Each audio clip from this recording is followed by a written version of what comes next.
In your own words, please describe your business and the backstory of how you got started. Sure. So LuxeSwap, or my resale business, started way back in the 90s.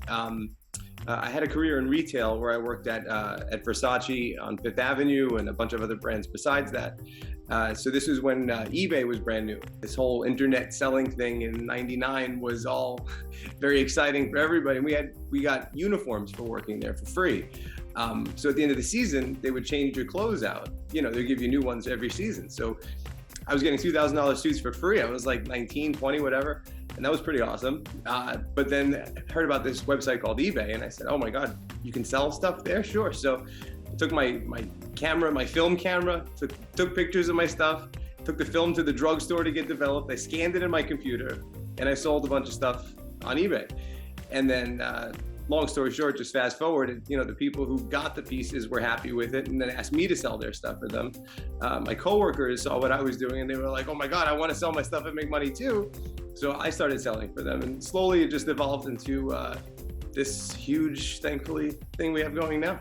So you've been in the industry for like over a decade. 23 years, yeah. Wow, that's awesome. What was like your biggest challenge prior to joining AuctionNinja? You can include like your eBay, whatever, like 19. There's a lot of challenges there. Prior to joining AuctionNinja, my biggest challenge was finding another platform where I could expand my business on in a similar way that we've run for 2 decades on eBay. For years, I looked around for a platform, a software company that mimicked kind of what, we host auctions on eBay. It's a live auction. We don't do like the buy it now thing. So for years, I looked for somewhere where it can be exactly that. It can run pieces in a finite period of time. And everything either, to be frank, sucked, or, it just didn't fit the program, didn't have the right audience. But I'm extremely thankful that I found AuctionNinja. Were you ever in like reselling in retail, or was it always like auctions? Well, we have our retail store in Oyster Bay. So we do have a physical brick and mortar, but like I wanted a consistent, weekly online thing. I never found one where I got to the point where I would commit to actually selling something there. It was all trial and error, just doing homework, reading other vendors' experience with it. And nothing like made me go, ooh, I want to sign up and give you my money. Okay. How did that challenge like make you feel as a business owner? That challenge made me feel frustrated because years ago, before, this is maybe 10 years ago, whenever we started to think about exploring something different, eBay was like a monopoly. I mean, you couldn't get anywhere else. And it was just so frustrating to me to say, hey, how come somebody can't do something as easy as, seemingly as this, and create something for, my market is different than most of the other estate sale companies that host on AuctionNinja, but something that mimics that, where you can put something up just nice and easy, easy for the seller to use, not going through a third party. It's frustrating. Yeah. That's why when the first time I clicked on AuctionNinja, it was like, oh, that's it. It's like I think I told my wife the first time I actually did something on there. I said, I want to meet, Grant, if you're listening, I want to meet whoever invented this and give them a hug, because if I couldn't have designed it any better myself. Yeah, no, that's awesome. I think that's like one of the things that a lot of vendors feel about AuctionNinja. It was made by people in the industry. So like they were dealing with all the stuff that you were dealing with. Do you think that those challenges were like slowing your business down or making it so your business wasn't growing the way you wanted it to, or anything like that? It was, I mean, thank God. I mean, the resale industry is where it is, where growth is really expanding at a rapid pace. And to be right there with that, to find alternate platforms, it's just frustrating. It was so frustrating not to be able to find a home where you can say, hey, I live here. You can jump on here any day of the week and find wherever it is, whatever we're selling at that point in time. Super, super frustrating. So, yeah. What do you think like was the biggest change for your business after you joined? A lot. The biggest change for our business after joining AuctionNinja was, number one, the variety of product that we actually sold. For our original eBay business, we're 99% menswear. We're a very men's oriented business. We obviously do women's. We have tons of women's in the retail store. But I mean, we're very active in online chat forums and Instagram. It's kind of like a menswear based thing is where it hatched out of. But trial and error, the first 20 auctions we did on AuctionNinja, I don't know if my client base is buying what I'm selling. So we learned that women's home, obviously, oddities, some unusual weirdo stuff, which we love.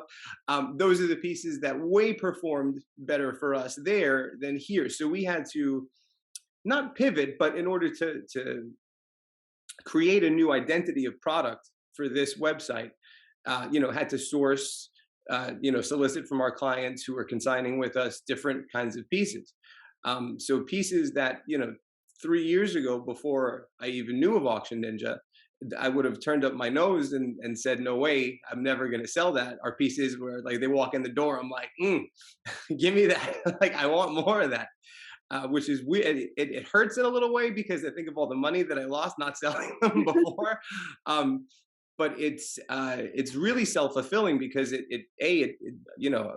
this business you have to learn every day. You have to know what the market is and you have to know what's selling. So for me to learn a whole new subset of products that I could actually sell for a financial gain for my clients, for myself, super interesting. So that was a big learning curve. Wow, that's fascinating. I never expected that it would be like women's clothing would be like a new avenue for you. Do you think there's like a reason why men's clothing was doing well before, like exclusively before? I wouldn't say a new avenue. We've always sold women's, but Yeah, right. the type, the actual type of product that we offer on AuctionNinja would be not products that we would you'd just say like Michael Kors or Tory Burch. Our specialty is ultra high end, the 1%, these Chanel, Hermes, the Gucci and stuff. So if it wasn't that, I wasn't taking it and I wasn't selling it. But to find out that that there is certainly a market for it, the people who are because AuctionNinja is a local based, pretty much. I mean, we ship worldwide on AuctionNinja, which is what really differentiates us from everybody else. But to find the people who are local and bidding on the product want that sort of piece, and I can offer it to them. I can then get that from my clients. So, if I went into a client's closet and she had 2 Chanel jackets and 25, just say Tory Burch bags, I would only take the Chanel jackets. But now I'm actively getting everything and saying, hey, look, obviously it's not going to sell for a Chanel price, but this is what we're able to do a full service for you to do this and this, and then break it up in between our different avenues of sales, but via Instagram, via our store, via eBay, or via AuctionNinja. What results do you think you can share with us? Like growth or operational savings, anything like that? Not savings. I'm throwing a bunch of money in it. The specific results I can share is certainly, and one of the most interesting benefits of AuctionNinja is the pickup of the actual item. Most of our and most any online avenue, Amazon, eBay, whatever it is, you ship your item, you never see your customer. You maybe have a digital interaction with them, but that's it. With AuctionNinja, and the first time I had to pick up at the store, I was terrified. I was like, oh my God, is my hair okay? Are people actually going to come in today? But to have people come into the store was a tremendous boost because, a lot of times people think that they're going to, a client's house to go pick something up there. So I would say a good 2 or 3 out of 10 people who walk through the door go, oh, you're a store. I'm like, yes. And then they continue to shop in the store. So that was like a double added benefit for us, to get foot traffic, to get additional eyes to know that we are a retail brand, not just a house that's being sold or liquidated and it's going to be disappeared in 2 days. So that's continually to this day, from day one to now. It's amazing to see people come in and like, even though we say we're a store on the auction, but sometimes they just don't look, and Yeah, yeah. Whenever a vendor owns a store, I'm like, gotta advertise that because people get so excited. Absolutely. And Right. people do like they're like, I'm here to pick up, but I'm going to look around for a good 20 minutes. Yep. Yep. Sure. Like they've set aside their whole day. They'll just walk around. Right. So what made you choose AuctionNinja over other platforms? Like what was it about the software, about the market? What made me choose Auction Ninja over anything else was number one. When I first started like contacting, asking questions, I read the whole FAQ on the website, but when I first started asking questions, the rapid response from the team, whoever was there. I think actually at first I realized I wasn't emailing Auction Ninja. I was talking to Clearinghouse. Sorry about that again. About 3 years ago, if I annoyed you with 9 emails and asked you why I didn't write me back. But it, it was that speed of response to the platform itself, where there's no option to buy something. It's only an auction, which I hope will never change. It shouldn't be a marketplace for that. The absolute seamless auction interface was, I mean, it's the for me the gold standard, really. How would you describe your overall like experience with AuctionNinja to like another another seller such as yourself? I would describe my overall experience with AuctionNinja an 11 out of a 10. I'm not saying that because they're recording me. It's 100% everything that a retailer would look for. You have to trust the auction process, number one. For fixed pricing, it's not the market for you. If you are a dealer of such goods that you're able to do that, then not only is the software flawless, but the service is flawless. Like every team member on your side, through BlackRock and Ninja, that just perfection. And if you've dealt with any other company, you're dealing with a call center somewhere. You don't know which agent 4, 5, 6 you're talking to, whatever it is. But every time I need something, have a question, which is very infrequently because it's designed so well on the front end. It's just like it's like you're talking to a friend, and that's the feeling that that's the way that I run my business. I'm not just the president, the CEO, whatever. I'm me, and it's that feeling that I get when I talk to anybody from top down at Auction Ninja. That's awesome. It's actually I was onboarding a vendor the other day, and they told me they name dropped your company specifically, and they said that they're like, I want to be like LuxeSwap. I want to be like them. Really? Yeah. What are they selling? They're they're all in California. They're selling like Hollywood stuff, and then they were like, I just want to be like them. That's awesome! Wow, what a I'm flattered. That's amazing. Yeah. Tell them I said thank you. I will. And send me a link to their auctions. If you ship, I'll buy stuff. I totally will. They'll be super excited about it. Yes. So what would you say to somebody who was like on the fence about joining Auction Ninja? If you're on the fence about joining Auction Ninja, run, do not walk, do not pass go, do not collect $200. Go straight to Auction Ninja and sign up. Again, it is seriously, we started Auction Ninja right after COVID started. Right where tons of small businesses were panicked and freaked out. And the difference that made between sink or swim was tremendous. And that was in a time of, uncertainty. And now that, thank God, knock on wood, the world is back, everything is fine, at least here. To have that software, that service, that auction base, that the client base, the people who are bidding, there's not another website like it. It really, and I'm really not just saying that, because I've done tons and tons of homework, as I'm sure you guys do market research too. There's nothing that compares to it. There's what's that other one? Everything But the House or whatever, the EBTH, but they kind of suck. So I don't really like they weren't nice to me on their emails. They don't know how much money they lost in revenue. But yes, no, if anybody is on the fence, if you have a business that has a lot of product that you need quick turnover for, thank God we have 1,800 consigners from 50 different states and 14 different countries. So we get literally thousands of pieces in every single week. So that's why an auction process for us is important, because if I was housing and storing those and waiting for somebody to come in and buy them one by one, I would need, 100,000 square foot warehouse.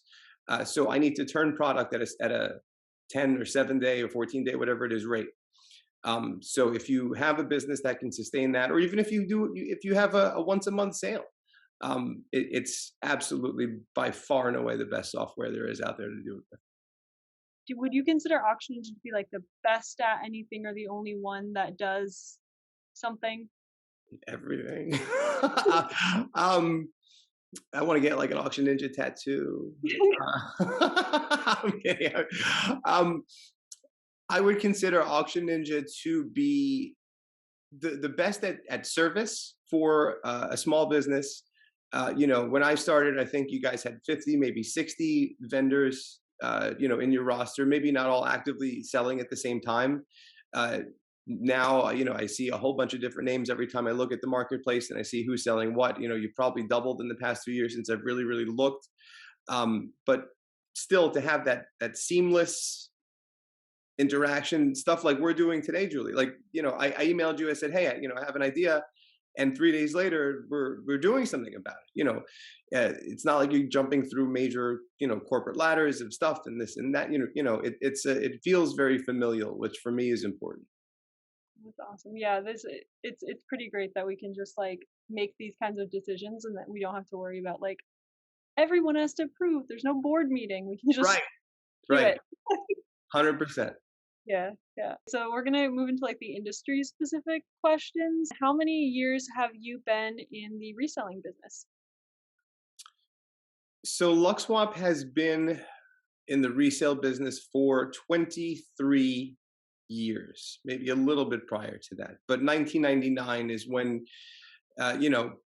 I, as a person before it was a business, really, got my feet into buy low, sell high, essentially. And then as it evolved from thrift store finds and doing all that and trying to make profit on that, it turned into people asking me to sell pieces for them, which then grew rapidly. And then in the early teens, it was so much so that, like, if you see behind, it would be like shoe boxes up to here, stuff up to here. I have pictures at our old house where it's like you can't even walk. We would have Christmas dinner on the table, and I would have 10 stacks of client suits next to me, and it just grew. And then we finally had to say, do I leave my day job, which was in retail, in fashion at Versace, or rather Oscar de la Renta at that time, or do I say, no, and not be an entrepreneur? So we found a great space in Oyster Bay where we actually live. We had never considered opening a retail store before. We really just we thought we needed a warehouse, and then that turned out to be the store that we're in now is a ground floor retail space too. So I was like, we know how to do it. Should we build a store too? And it just kind of evolved that way. So from walking into a Salvation Army and finding an Armani coat to handling 1,800 clients, 23 years.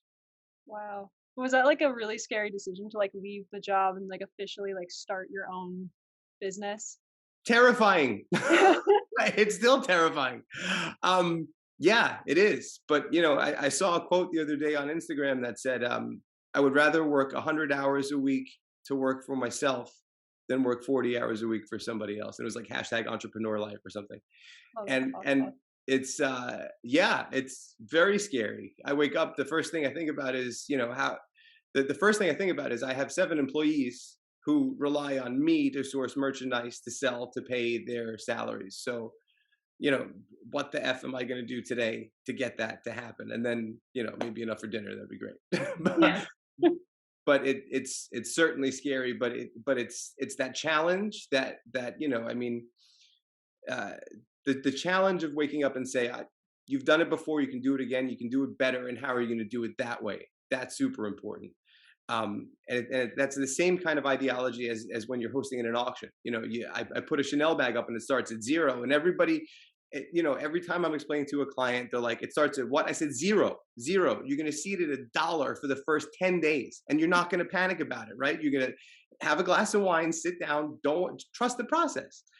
And everybody, oh, take it down. I don't want to sell it. I don't want to sell my Chanel bag for $10. I said, it's $10 today. Just relax. Just trust. You have to trust. And sometimes in my head, I'm like, somebody better bid on the back because otherwise I don't want to sell for $10. But then finally, it's like the last day, the last hour, the last minute, you're watching the clock tick down and you're like, and it finally, and you're like, whoever bid on that, I appreciate you for not making me look like I don't know what I'm talking about. But it's that same, you just have to put the foot over the ledge and let it go. Yeah. Oh my God, there were so many instances when I was at BlackRock where we would have clients and they'd be like, my, $6,000 AirTag is just sitting. Yeah, terrifying. And you're watching it like a main, and it's always the client that calls you like 10 times. Yeah. I'm watching it, and I'm like, me too. Me too. Where is everyone? Okay. What was the most valuable item you have ever come across? One single piece. One single piece or whatever you're Yeah, thinking about. there's a lot. Um, the most valuable piece I've ever had the privilege to sell. It's a good story actually. So a client of mine, it wasn't on AuctionNinja, unfortunately. It was in the store, but it's a great story. A client of mine lives in Minnesota. He walked into like a thrift or a consignment store, and he found, if you're familiar with the brand Belstaff, he found a bunch of Belstaff coats. You know, they make, it's like Barber. They make outerwear. So he found them there, and they were all brand new, and most of them, I mean, they priced them, not thrift store pricing, $40, $50 or whatever. But there was one, he says it's like leather, and it looks like it's an exotic skin. It looks like it's snake skin or something. Um, and that for me raised a red flag because I knew that there was one coat out there that was retailed by Belstaff, which was made out of alligator and cost $180,000. So I said, you send me pictures immediately of what you have there in the thrift store. So he took pictures of everything. I said, send me that one you're talking about. So most of the coats I think were $200 or $250. I forgot the exact amount, but that he sends me pictures of this coat, and sure enough, it was the $180,000 alligator coat that they only made two of for the whole world. Google it when you hang up. Ewan McGregor, the actor, he wore it in the Belstaff ad campaign, and it was that one. So I guess Belstaff had donated their samples to whatever thrift chain he went into.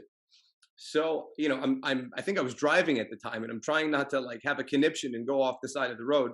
So I said, whatever you do, don't put that coat down. Take your credit card out and go to FedEx as soon as you possibly can and get that coat to me.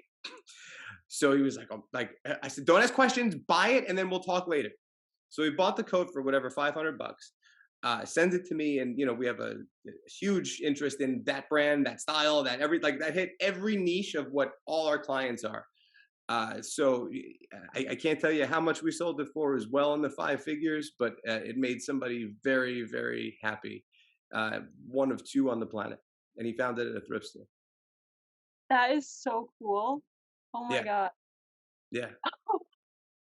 It was sick. I still think I screenshotted everything. I screenshotted the whole process, so just in case. And I look at it sometimes, and I'm like, "You just found a $200,000 coat at a thrift store. Like, isn't that crazy?" Wow. That's nuts. And it Yeah. was worn by Ewan McGregor. That's so cool. Google it. He looked great in the picture. I Yeah, tried I it on will. too. I think it looked good. Not as good as him, but it looked good on me too. I was like, if it was cheaper, I'd buy it for you. I'm sure it looked amazing on you. Come on. Nah. Ewan McGregor doesn't hold flame. I mean, for 200 grand, I better look good in it. That's for Yeah, sure. right?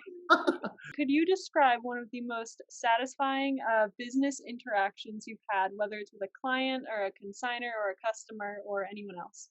I'd have to say that one of the most satisfying interactions for me is there's not one. It's not somebody giving a compliment saying, "Oh, you thank you," whatever, this and that. It's anytime somebody buys something and actually comes in, like just from AuctionNinja, and says, "We appreciate you finding this for us." Like it's something, to me, it could be something that I've seen 25 times. Like it's so basic and standard that I just don't, 2 seconds, sell it next. But that person, because people are collectors. If you're on the website, if you're searching for something, you have a passion. If it's clothes, if it's jewelry, if it's artwork, if rugs, snake heads, whatever you collect, if you're looking for something, and if you find it and you come in and you buy it, and you are the guy that said, hey, with my eye, I said, I'm going to take this and I'm going to sell it because I think there's a market for it. But that person, that finished like a hole in their collection, or they've been looking for it for years. That for me is really the most satisfying to say, oh, I saved that from being, thrown out in the trash, and I made this person's lifetime collection. That's probably the coolest thing. Like, because I'm a collector too, and when I find stuff, I'm like, I can't believe I've been looking 10 years for this, and the guy's like, well, but I appreciate it. He's okay, enjoy it, but I appreciate it. What kind of things do you collect outside of? I watches. I have a very very debilitating, according to my wife, but satisfying to me, watch collection. And I collect Versace. So I worked at Versace for 10 years. I have some fantastic stories there. But I have one of the largest collections in the world of Versace home. Um, this couch I'm sitting on was made for Gianni Versace himself just before he passed away. He had designed it for his house in Miami, where he unfortunately passed away. I worked there shortly right after, and I saw it in the warehouse. And I said, "What is that cow? I've never seen this cow. This is unbelievable. It was not in our catalog of things for sale." And they said, "Oh no, Mr. Versace had that made for the Miami house." And I was like, "They can't do anything with it now." I said, "Are you selling it?" And she said, "We can sell it." And they gave me a number, which was, I was young. I didn't have any money. They gave me a number, which was way too high. This is actually a sick story. Listen to this. So I said, "I can't, I'm sorry, I can't afford it, but that's crazy. I love it." Let it go off into the universe. It's the only one that exists because he custom made it. 15 years later, I never look on Craigslist. Don't ask me, Julie, I swear to God. I go on Craigslist and I just search Versace couch, and I see this. And I said, "What?" and it's in Florida. And I said, "Am I seeing things? Because I know exactly what it is, because I was there when it was made." And I wrote to the seller, and the English came back terrible. It was broken English, whatever. And I said, "Can you just send me another picture so I'm sure it's like not a copy of the right thing?" Long story short, it was, and there's a sofa, which if you want to see, I'll show you the other side. But it was 3 pieces total. And they said, "Sure." I said, "Can you ship it to New York?" And she said, "Yeah." And it turned out to be Anna Kournikova and Enrique Iglesias' mom, who bought it from the Versace estate and moved it to Florida. And then I guess got tired of it. They didn't think it was special. And then so almost 20 years later, it came back to me. So I had that thing Oh my god. shipped by truck from Florida up here. They had to take the hinges off my house to put it in because it's huge. Yeah, Yeah, show me. that's the full It's sofa, gorgeous. right? Wow. There's a sofa, then there's this that I'm on, and Oh then my, there's a footstool for that. So isn't what? that crazy how that comes back around? But it again, I could be selling that to somebody like this. I can't tell. Every day I look at it, I want to kiss it and hug it and and name it. But I could be selling that of somebody that what they're looking for, which is super cool. That must have felt so unique because you kind of like, you start at a certain point in your career and then you grew and you could like get the couch to come with you in a way. Like It's that's so it's amazing. it's crazy. It's like between here and here, I'm 9 and 10, and like all like the sneakers and watches and stuff that I looked at when I was a kid. I'm like, oh, I can get that now. I don't have to ask mom.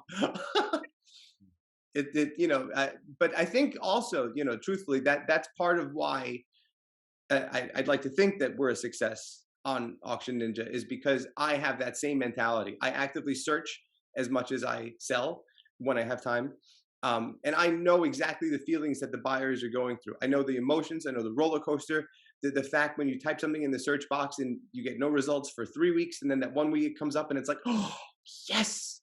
Oh, somebody's finally selling one. And then it's that rush. It's the gamble that it's fantastic. And as many other websites that sell stuff out there, there's nowhere that gives me that rush like Auction Ninja does. Like I can Yes. get like 20 hits a day on Craigslist, whatever. Yeah, but if somebody's selling one on Ninja, Yeah. what's next? Plus, do you buy on AuctionNinja a lot too? Yeah, for sure, for sure. How did you get started on AuctionNinja? So I got started on AuctionNinja thanks to another AuctionNinja vendor, All American Tag Sales. So I when I shop estate sales locally in Long Island. I became friendly with a lot of the vendors there, who I consider friends now, not only people I just purchased from. So this was right after COVID started. No estate sales were going on. Everybody, and I'm as a seller, when I go to the estate sale to buy inventory to sell, I was panicked. I'm like, where am I going to get all my stuff from? Thankfully, Mike from All American has stayed in touch with me and said, "Hey, look, I'm doing a house. The guy actually called me in to do a buyout. There's not a whole lot of what you need, but if you want to come in, buy whatever you want." And I'm like, "Whatever it is, I'll go. That's fine." I drove wherever it was. Um, he says, "You'd really check out this website called AuctionNinja." And I was so steadfast in my ways that I was like, I'm good with eBay. It's fine. I gave up on everything else. He's like, no. I've been having some success there, and it seems to be great. I'm doing very well with certain pieces. And I said, nah, okay, whatever. People give you a suggestion. Go here, call Susie. She'll tell you. Okay, fine.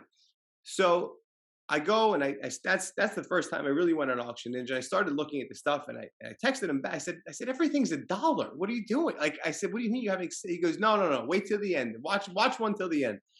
So I watched it and I said, oh yeah, it gets there. And that was the impetus to actually sign up. I had made my first purchase before I signed up to test the process as a buyer to see if it's something that worked. And from there, uh, 3 years. The reason for this interview is we're coming up on our 100th straight auction weekly, which I'm very proud of. At my first couple auctions, I was just cleaning stuff out of my closet because it was COVID. I couldn't go anywhere. It was the worst pictures in the world from my phone. My photographers weren't working. My titles were 2 words long. And now to get here, I'm real proud of that. So thanks, Mike. That's so cool. Wow. Yeah. You started during the pandemic, so everything was like quarantine, everything was shut down. Nothing. It was zero. Like I was gonna sell the ashtray and the whatever I had, like a doily. Like I was gonna autograph it if I was famous. Like I had nothing to sell. And my friend, I look back. I still look at the auction. I'm like, people actually bid on that. Okay, but now we've thankfully come real far from that. Yeah, yeah, wow. Do you prefer talking or texting? Like calling or texting? I could talk all day. Texting is better if you just want a quick answer, but I can go on. Can't you tell we're on like hour 2? What was your favorite subject in school? Art. So why was art your favorite subject in school? Um, I I didn't like rules too much in school. I originally wasn't the best student. I wound up graduating with honors. I actually defended my honors thesis uh, in art, comparing the artwork of Artemisia Gentileschi and Caravaggio to the designs of Gianni Versace. So that's how I defended my honors thesis. But art, it was visually pleasing. I'm a visual guy. I like to see something that's beautiful, something that's awesome. That's what it that's it. That's it. I cannot draw to save my life. I can't make a stick figure. If you play Hangman, I can't even do Hangman. But I know what's good when I see it. So I just stick with the visual, the beauty in everything that I can try and pull out. Name something that you dislike doing. I wake up at like 3:30 in the morning every day. Oh, Not by choice, but I got a lot of work to get done. That's probably not a whole lot of fun. Most 6 days out of the week, that's not the best. what's your favorite hobby? Collecting watches. Sorry, honey. What's your favorite season? Summer, hands down. Beach or mountains? Beach all day. What's your favorite dessert? Creme brulee. Describe yourself in 5 words or fewer. Does not shut the up. No, I'm kidding. I would like to say charismatic, charming, hardworking, probably intelligent. Depends on what time of the day you ask me. What's your favorite ice cream flavor? Vanilla bean. The bean, it makes all the difference. Hmm. Yep. Who is your inspiration and why? There's a lot. The Notorious B.I.G. Really? Why? Well, Biggie's my favorite rapper, but he started from nothing, and he was a drug dealer in Brooklyn, and he made it all the way. And the song Juicy, every lyric in that song, I try and not do. I'm not trying to I don't need a yacht with Puffy next to me, but I try and kind of mimic that with the way that I progress my business. Awesome. And fun fact, when I'm collecting, I'm trying to collect all the things that he talks about in that song so I can actually say that. Like he says, money, green leather sofa. I bought a green leather sofa, a 50-inch screen TV. I bought that. 2 rides, a limousine with the chauffeur. I don't have that yet, but soon. Someday. Soon.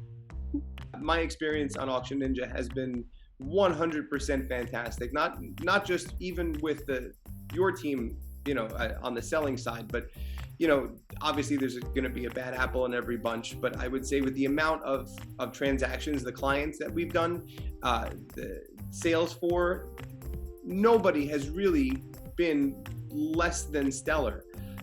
People are so appreciative and pick up. Our clients who we sell for are so thankful. They were like, I didn't even know we could sell something like this. The whole experience, top to bottom, if I can migrate everything into AuctionNinja, I would. So I wish nothing but the best success to you so I can continue my growth with you as a singular platform. Truthfully, fantastic platform. So thank you.